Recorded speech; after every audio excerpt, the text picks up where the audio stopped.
Welcome to Cyber Focus from the McCrary Institute, where we explore the people and ideas shaping and defending our digital world. I'm your host, Frank Cilluffo, and have the privilege this week to sit down with two of the most thoughtful individuals looking at all things Capitol Hill. So we're going to talk about the legislative landscape, obviously very early in the 119th Congress, but there have been a number of bills that have been dropped, and clearly there will be more to follow. So joining us today, we have Andrew Howell, who is a vice president and runs government affairs at SentinelOne. Prior to that, for about 20 years, he worked at Monument Advocacy, where he lobbied the Hill every day and had a huge number of tech clients. And we also have our very own Kyle Klein, who is Deputy Director for Policy and Partnerships here at the McCrary Institute, served as the staff director on the House Homeland Security Committee, and had served in various roles on that same committee for a number of years.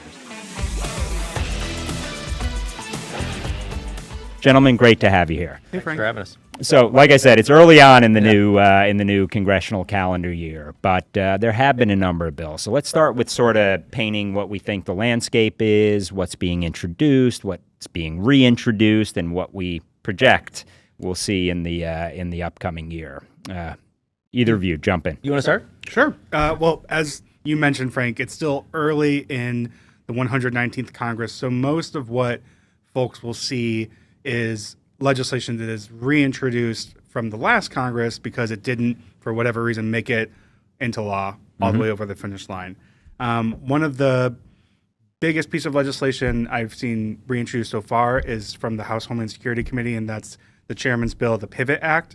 And we hosted him to talk about his act recently, yes. That's right. That is a reintroduction from last Congress that's focused on cyber workforce development, creates a grant program for two-year schools, and now the new version also includes the opportunity for four-year schools and universities to participate in the program as well. That also has a Senate counterpart from Senator Rounds that just got introduced as well. Andrew? Yeah, I would just say, look, I mean, I think that as we look at the legislative horizon for cybersecurity this year, I think you're gonna wind up seeing an interesting combination of both new ideas. A lot of those new ideas probably related to China, given the amount of congressional interest there is in the Chinese cyber threat. And then you're going to see lots of bills that didn't get over the finish line last year, just because of the odd, crowded legislative schedule last year, and Cyber Pivot is a good example of one of those on a long-time issue, right? Cyber workforce that we've been struggling to find good answers to, and I think Chairman Green is working really hard to see if he can make that happen. I think it's particularly helpful to have a Senate companion this year, which wasn't the case last year. And I think that you're going to see a lot of interesting ideas coming forward. Because I think you're going to probably see Congress act more on cybersecurity early than you are going to see the administration. I think the administration will come around on cyber, but obviously they have lots of other priorities that are higher up on the list right now than cybersecurity is. So I would expect that you would see Congress lead the way to a certain degree here, and then all of this obviously also needs to factor in the appropriations process and how that's going to play in, and how policy will be made through spending in the appropriations bill, and that'll be a fun March project for all of us. Yeah, no kidding. I mean, my old adage is policy without resources is rhetoric, so it's a good idea. And at the end of the day, we do need to tie the two together. But a couple of other bills I'd like to touch on very briefly, and we mentioned Senator Rounds and his companion bill on Cyber Pivot Act.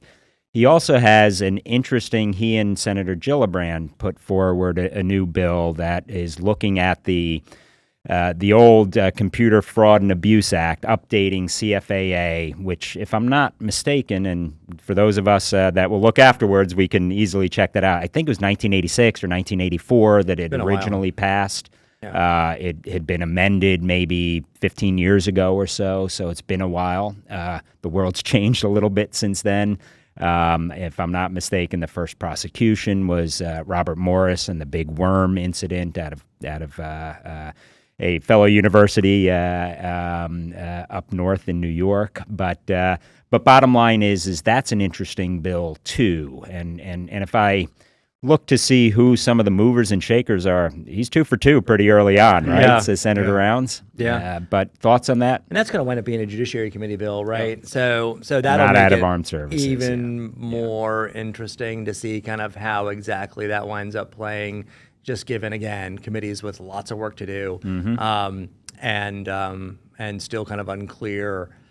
It's very unclear beyond the traditional Homeland committees which committees will prioritize cybersecurity activity. Absolutely. In addition to obviously the authorizing committees and the appropriating committees early this year. Anything to add to that, Kyle? Yeah, I think first I want to go back to something Andrew said about lawmakers sort of leading the way, at least early on in Congress, legislating more on cyber. I think that's absolutely true. And I think you see members of Congress being a little more comfortable legislating in this space than you saw, for the last several cycles, or at least early on when this was becoming a more predominant issue on the Hill. And I think this bill is actually a really good example of that. It's really moving beyond sort of the more general, we need cybersecurity standards or agencies need to be cyber aware, and really changing the law. This one specifically would raise the ceiling of maximum and minimum prison time from the current general conspiracy statute of 5 years maximum to a 10 to life, which, if enacted, would of course be a pretty strong deterrent for cyber conspiracy criminals. Yeah, you raise an interesting point there, Kyle. In that, and I think probably the three of us have talked about this before. Is you've really seen, over the last 3, 4, 5 years, you saw really a generation of cybersecurity lawmaker kind of exit stage right. Yes. Right. Yep. And they maybe now we're beginning to see kind of the first steps of a new group of lawmakers come in, feel comfortable on an issue, and begin to feel comfortable enough to want to legislate on an issue, right? That is not super simple, not terribly complicated, right? I think healthcare and tax are a lot more complicated than cybersecurity, but it's an area where members want to feel comfortable. They want to know what they're doing before they jump into it, and so I think we are seeing, Senator Rounds, good example of someone who's becoming more and more comfortable in this space. Andrew Garbarino obviously has been for a while. Chairman Green is obviously getting there now. Yep.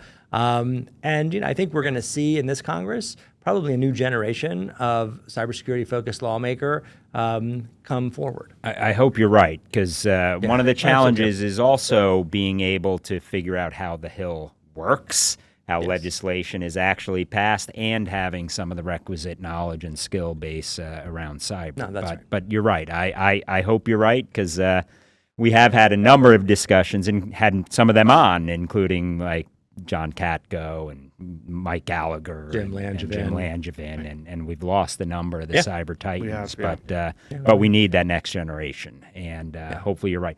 Before and you tee up my next round of thoughts in a second, but before we move off of that, there's just one other bill I want to foot stomp, and that is a bill designating space as a critical infrastructure, something we spent a lot of time on here at the McCrary Institute, as well as the Cyber Solarium Commission. But thoughts on that? Anything?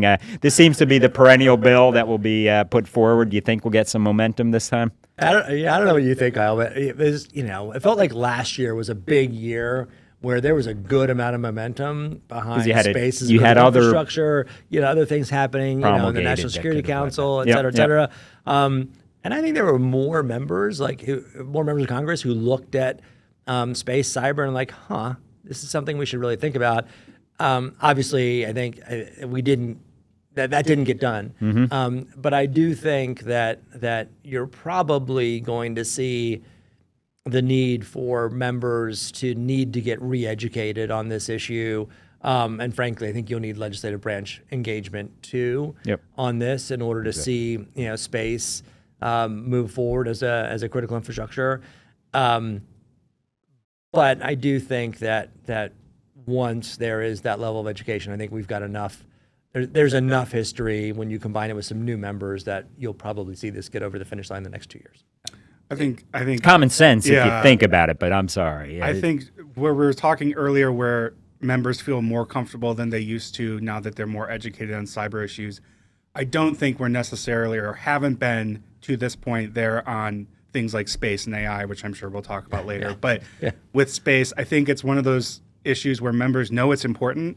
The space economy is blowing up. There's so many startups now out there, along with the Blue Origins and the SpaceXs. So, and also the reliance of other critical infrastructure on space systems. So I do think you'll get there at some point. It's just the 2-year clock of each Congress, it can take several cycles for something to make it over the goal line. But maybe this year it is. Well, we don't advocate specific legislation or lobby, but in that one, we do have strong opinions. So you sort of teed up a perfect segue into talking about AI. Again, I think now you're starting to see some members become a little more comfortable and conversant around cyber, maybe less so around AI. I feel like I'm stepping back about 5 years in terms of congressional legislation. But that doesn't mean we're not going to see action for good or bad. And simultaneously, you have states taking steps into legislating around AI. Does that mean we're heading for a patchwork, or do we have the potential for a national framework? Where do you see things going vis-a-vis AI? I think we are headed on the current trajectory. I think we could end up with a patchwork, not unlike where we ended up with a lot of cybersecurity rules and regulations. It's one thing, and often a good thing, to have states move out on their own as almost like a test case that the federal government can later use. That's been the case with every area policy for as long as we've had states, right? But at the same time, when it comes to things like digital privacy and AI, this is something, there is a House working group at the Energy and Commerce Committee that got stood up on digital privacy with Chairman Guthrie and Vice Chairman Joyce. But it's a good move. Maybe we'll actually see something there. But you still see people in sort of this educational, what do we do, how far do we go phase. And so we may end up having a conversation in a few years where we're talking about regulatory harmonization, just like with AI, just like we are now with cyber. I don't know. What do you think? I think gives us work to do, but no, in all sincerity, jump in. I think that's right. And I think, I think Jay Obernolte, who led the House AI working group, I think did a great job of coalescing that group of members around some good, solid foundational knowledge that should help them for the next 2 years begin to move out. I think at the same time that working group concluded, I think pretty decisively, that in order to have national AI legislation, you actually need to have national privacy legislation. And national privacy legislation is really, really hard. Right, it's because we've come so far in so many states. Those preemption questions wind up getting harder and harder every year. Another state acts, and so I think intellectually that's right. I think practically speaking, though, that makes advancing a comprehensive AI bill pretty hard. Yeah, because it literally touches everything, like cyber, but even more so in some ways. And frankly, in talking to members and folks in the executive branch about AI, you can see the comfort level increase as you talk about specific use cases, right? A use case in an industrial facility or a use case in a cybersecurity instance.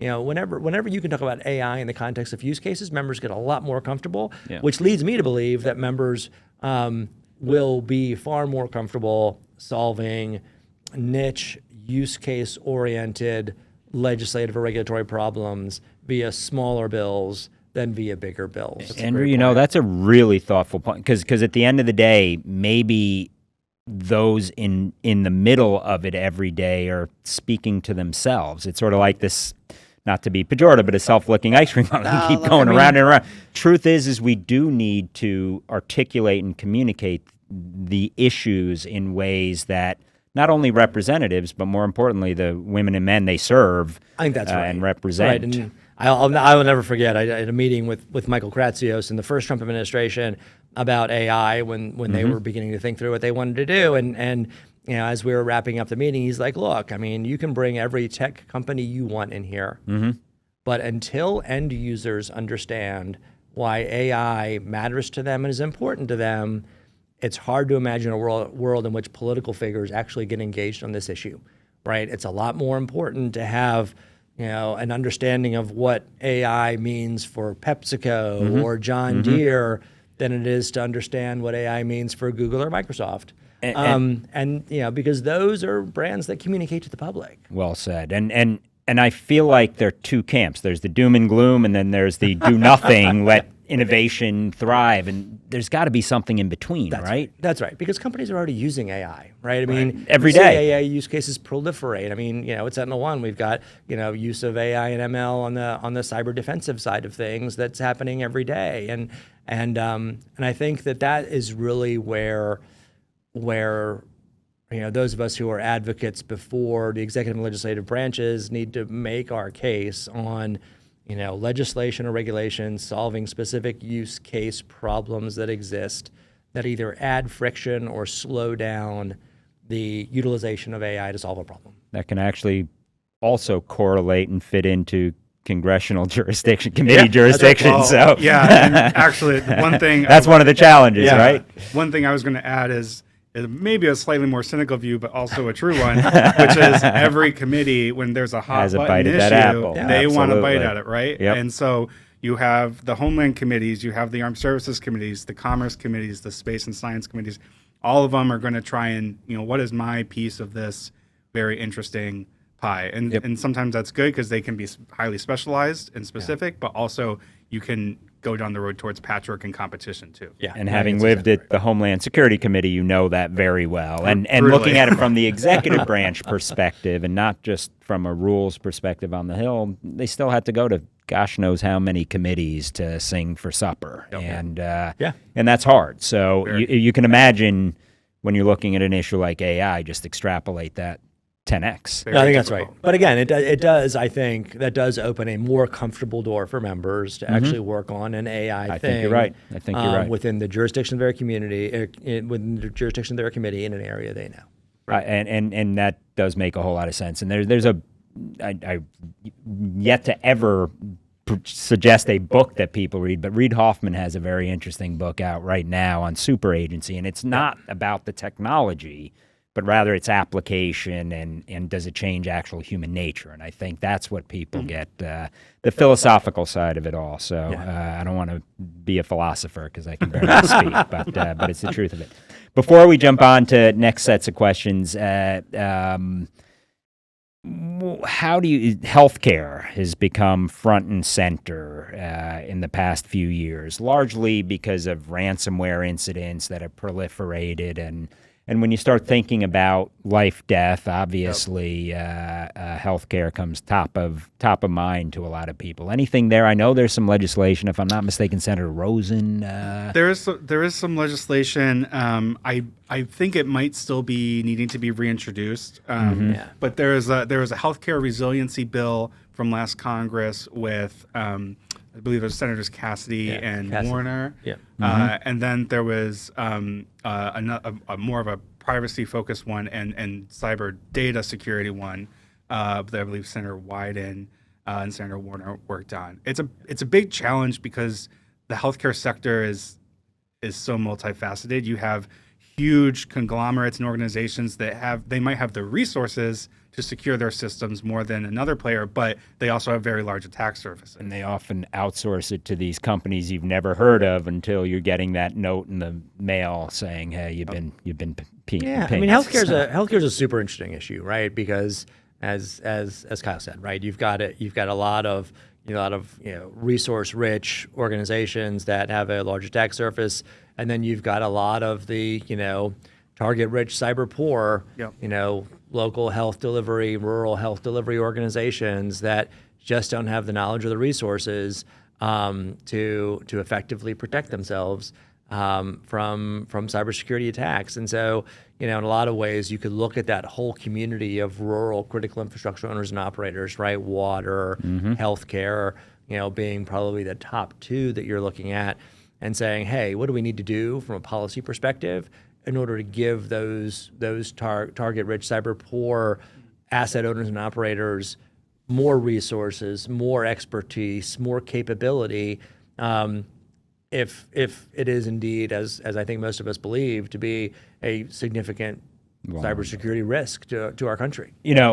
You open up another line of questioning, and that's sort of around state, local, tribal, territorial. They assume the same risk that everyone else does, but not necessarily the same tools, resources, and capabilities to address it. Let's jump into what some of these policy shifts could mean, and I'm very aware of the SLGCP funding, state, local funding, cybersecurity grant program. Potentially in jeopardy kind of going forward. I think some states have used it very well, and for transparency, the state of Alabama and Auburn has supported some of their work around that. But thoughts around that? Well, the state and local cyber grant program has effect and impact far, far beyond the Beltway, right? It is really being used in almost every state, I think all but maybe two. But importantly, one of the two states that rejected this funding was South Dakota when the current Secretary of Homeland Security was governor of South Dakota.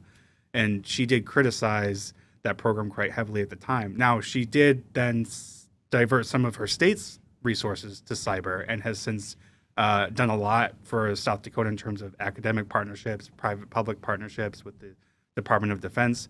I expect that she'll do that in office as well. But the fate of the state and local cyber grant program is hugely important to the federal government's partners at different levels of government.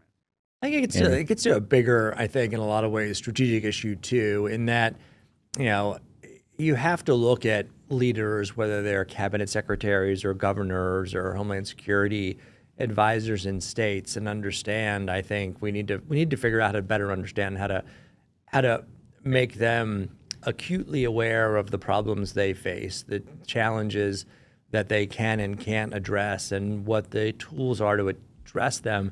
I had a conversation with Dave Pekoski, right, the now former TSA leader, a couple years ago, because I was working on something to try and convince the U.S. Department of Agriculture leadership to invest more in cybersecurity.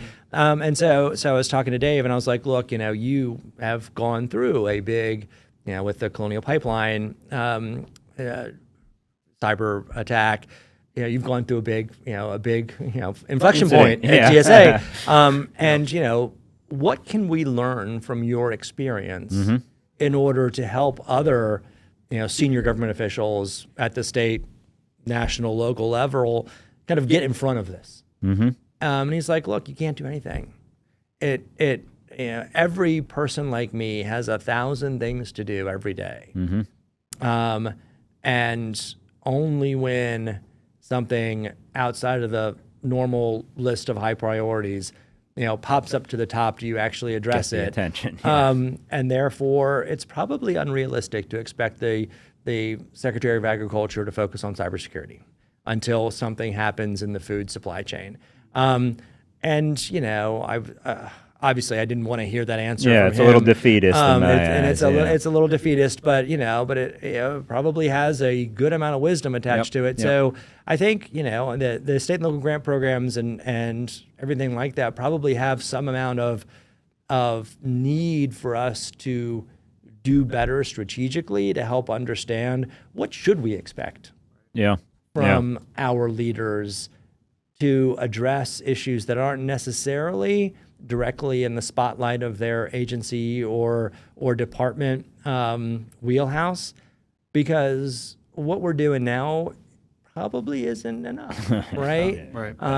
To really move the needle enough. And that's an interesting challenge. And clarifying not only general roles, missions, but accountability. That's the way you drive change, right? Yes. You hold someone right. accountable. And that's still sort of a shared set of issues. I get it, but I think that can lead to some positive change there. What do we think? And granted, we don't have crystal balls in front of us, and I like to say the best way to predict the future is to shape it. But what do we think we're going to see vis-a-vis CISA? I think it's clear we're going, and Cybersecurity and Infrastructure Security Agency. I think it's very clear we're going to see a refocus, maybe a sharper focus in terms of what it does and does not do. and there have already been some developments around that. But I'd be curious what we're thinking there. It's funny. When the Biden administration came in, and folks were saying, "Hey, what's the Biden administration going to do?" I was like, "Don't be surprised if they don't introduce the CISA Modernization and Improvement Act of 2020, right? In order to whatever year was it, in order to take the Trump implemented version of CISA and sharpen it, right, to be more Biden oriented." And obviously that never happened, right? CISA was just allowed to continue doing what it was doing.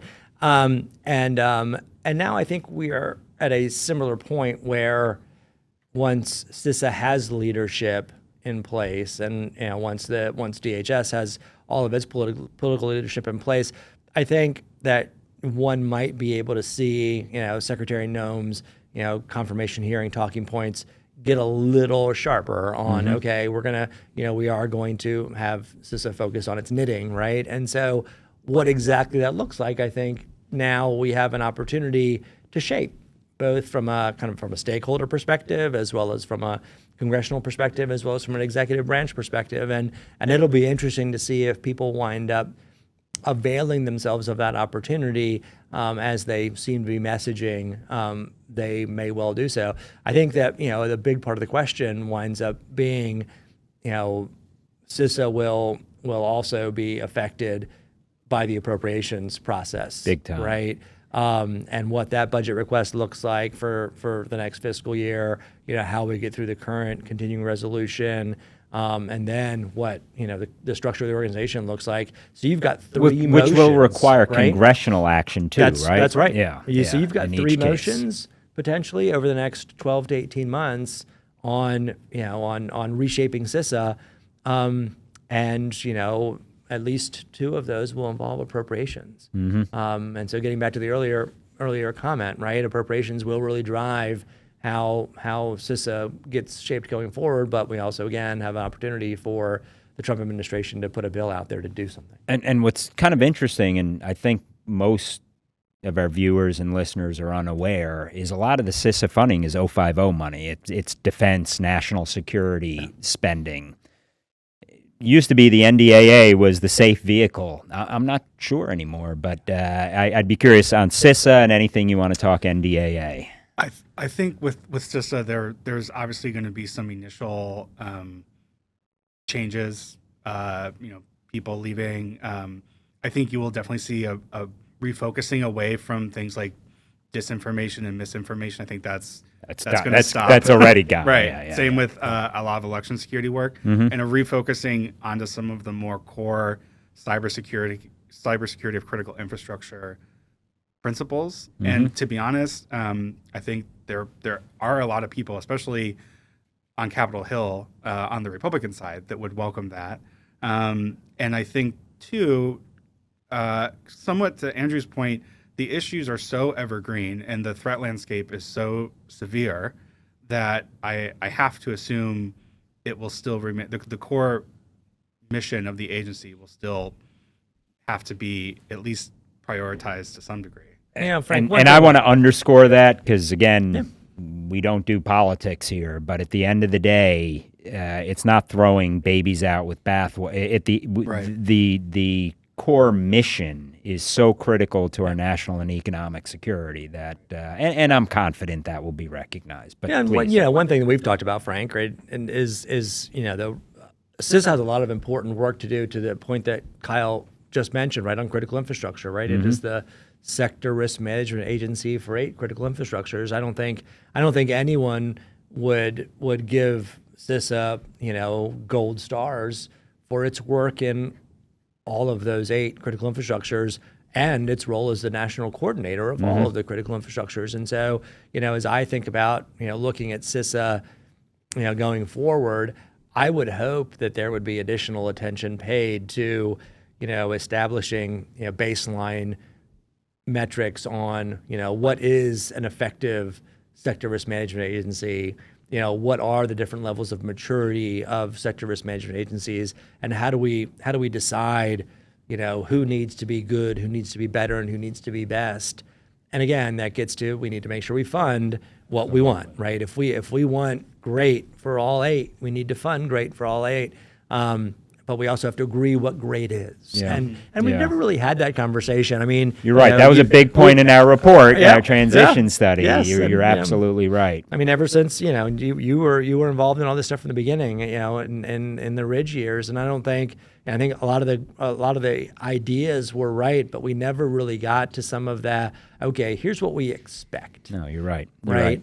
And that's hard work, right? I think that the other thing kind of underlying all this, from my perspective, is there really aren't that many easy cybersecurity issues left, right? Almost all of them are. You mean that easy button doesn't exist? Yeah, that doesn't exist, right? Almost all of them are 5941 decision, 5941 issues, and you just got to make a decision, right? You've got to say, okay, if we're going to have a risk management oriented framework to make these decisions, here's where I'm going to, put my chips. And in those instances, you're going to be wrong sometimes. Yep. But the issue is how you bounce back, how you bounce forward from being wrong, not that you are wrong. Right? Well said. Well said. Gotta Anything do to add? something. Yeah, that's right. Anything to add on that, Kyle? Or No, I'm going to leave it with what Andrew said. Yeah, no, that was actually really, really well said. So I want to touch on Salt Typhoon, just because the implications, and everyone thought that the telcos were the gold standard, maybe next to financial services, defense industrial base, and maybe they are still the gold standard, but that's not good enough. Do you see anything coming out of Salt Typhoon? I think you're going to see all sorts of agency activity, but legislatively, you think Capitol Hill is going to jump on this? I think at some point you will see some action. I think a lot of members are still just, frankly, trying to understand the extent and severity of it. As what we know is scary. What we know is terrifying, and the members that have come out of classified briefings have come out extremely terrified. And so you did hear Vice Chair of Senate Intelligence, Senator Mark Warner. He did make some comments at the Munich Security Conference last week saying we need to be more aggressive at deterrence, deploying our own offensive cyber capabilities in China, as well as diplomatic pushback on China. And basically, he was criticizing the government's response so far as not having been strong enough. And so I think that you will start to see more of a consensus around a deterrence approach and maybe even an offensive approach, at least. Which we need. Yeah. But I mean, that's something that doesn't answer all the questions there. So I think you're right about that. Anything you want to? I would just say, look, I think CISA is the sector coordinator, right, for communications, and has to do a good job, I think, on this issue going forward of coordinating with the FCC, with NTIA. And others in government to make sure that we have communications technologies, whatever those look like, whether they're traditional telecommunications companies or new communications technologies that are safe, effective, and secure. Then we wind up getting into I guess I'm a little skeptical on the issue of Salt Typhoon, because I think you then quickly get into conversations again, which I think you've been part of earlier in your career, Frank, on the role of encryption.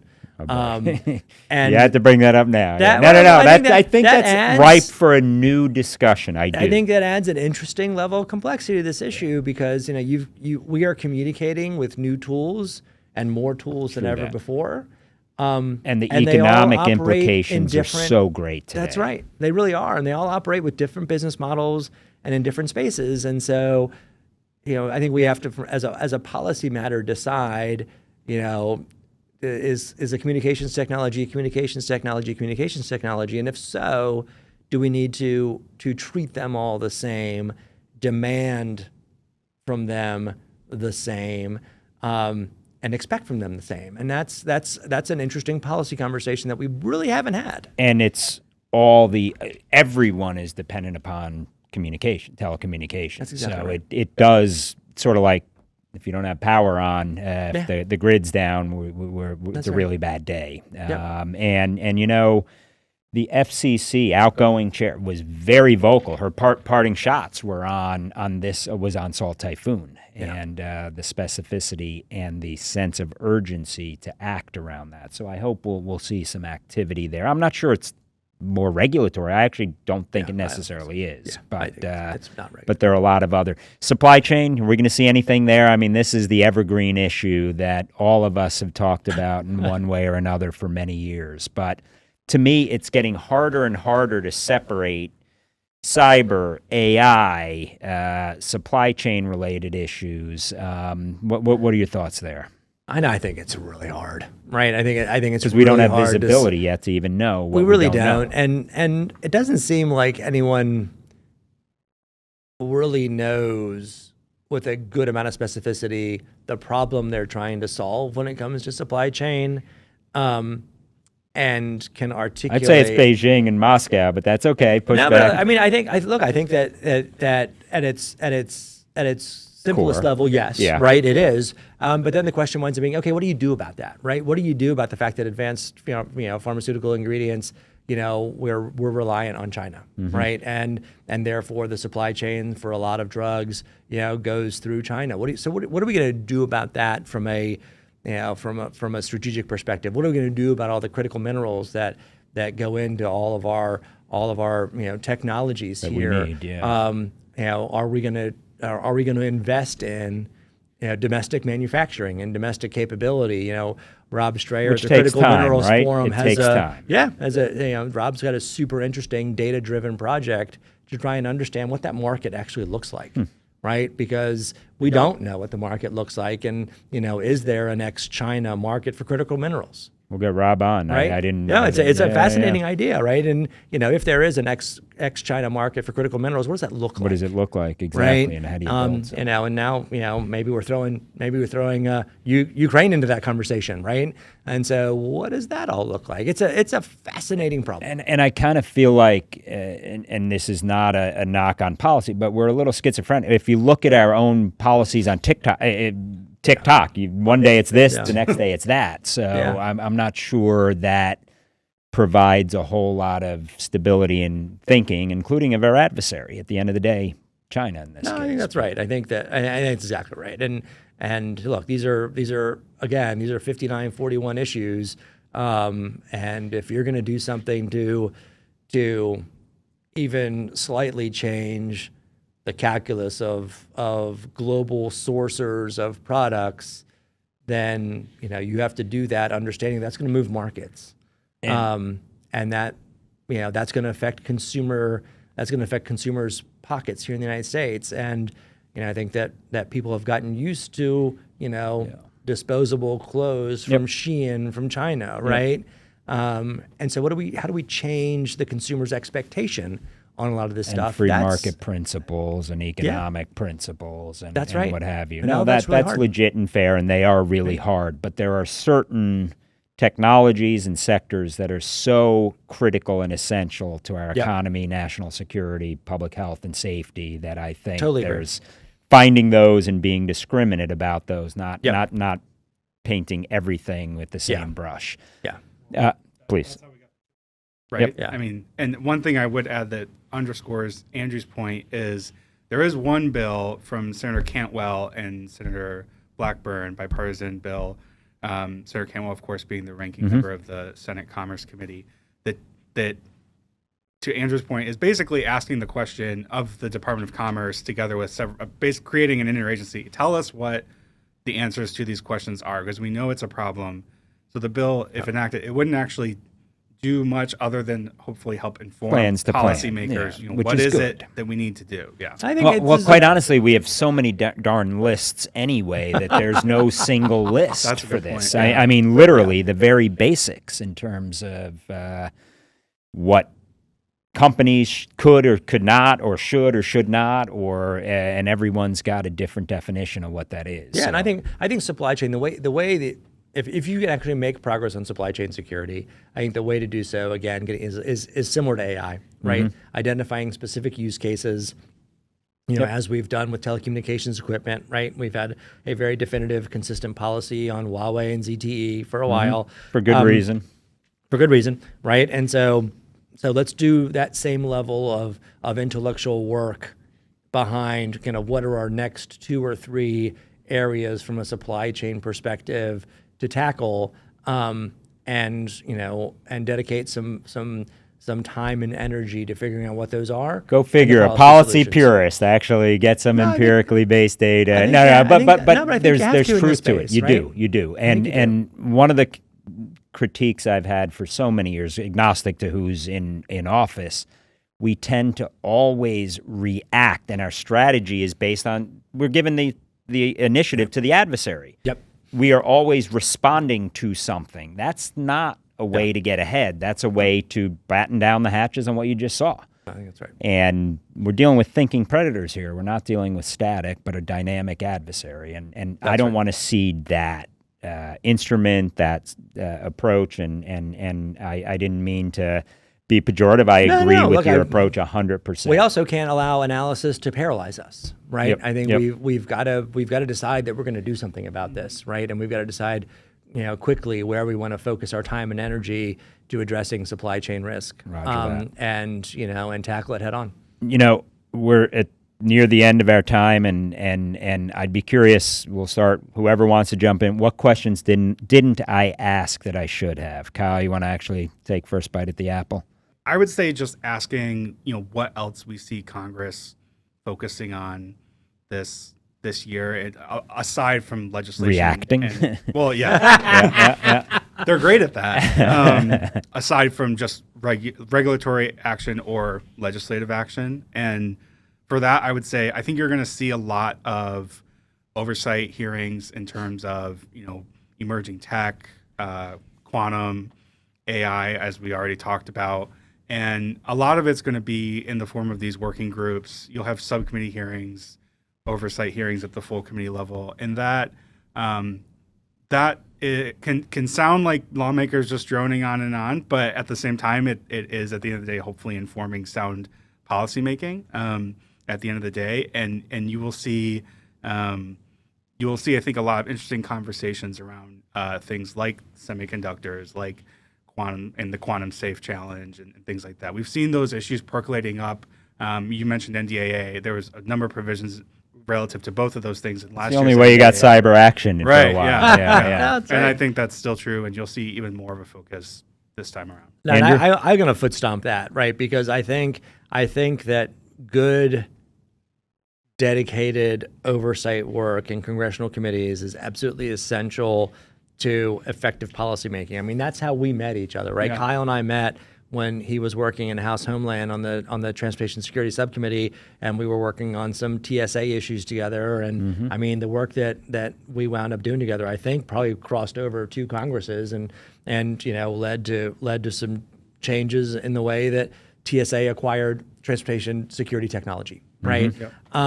And I think that far too often we tend to gloss over stuff like that, but there is no substitute for really good oversight work, and there's a lot of oversight work that I think congressional committees in the cybersecurity space could do in order to help advance the state of cybersecurity policy in the United States. And it's just a matter of being able to take a breath and say, hey, I know we've got another cybersecurity breach, another incident, another attack today, but we actually need to focus on kind of at our core, what do we want to be able to say we're going to do really well as a country when it comes to cybersecurity policy? And I think that would be an extraordinarily interesting and important thing to do. And another interesting thing that we didn't get a chance to talk about is we have an outgoing senator. And Senator Peters, who has done a lot of work on cybersecurity over the course of his career from an industrial state where industrial cybersecurity has been a big issue for him.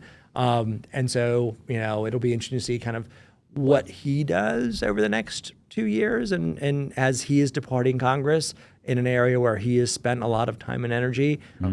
How can he advance some of his policy priorities as he exits stage left? Andrew, I want to build on one point and bring us back to where we started. And it really is about having some of the leadership. And it's hard because you don't get points on the board for being the cyber leader, right? Unless it impacts your jurisdiction and particular sets of issues. That we do need to recognize, though, the women and men who are actually advancing these issues. And hopefully we have more of them, and hopefully they're informed by two thoughtful people like you. And just wanted to say thank you for spending some time with us today, and hopefully we'll see some action in the year ahead. That was fun. So thank you both. Thank you very much. Thanks for having me. Thank you. Take care. Thank you for joining us for this episode of Cyber Focus. If you liked what you heard, please consider subscribing. Your ratings and reviews help us reach more listeners. Drop us a line if you have any ideas in terms of topics, themes, or individuals you'd like for us to host. Until next time, stay safe, stay informed, and stay curious.